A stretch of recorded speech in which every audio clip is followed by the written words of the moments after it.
Tunatoa wito kwa serikali na taasisi za ulinzi na usalama kutumia utaalamu, busara na weledi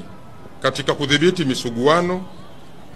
kuepuka matumizi ya nguvu kupita kiasi,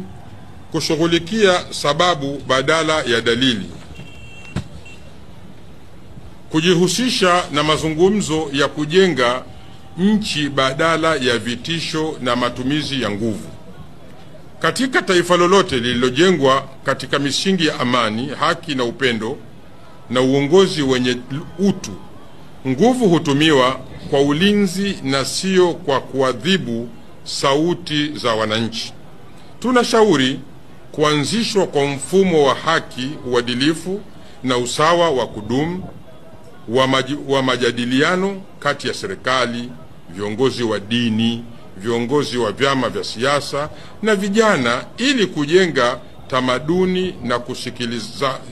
na kusikilizana kabla migogoro haijafikia kiwango cha ghasia na uvunjifu wa amani.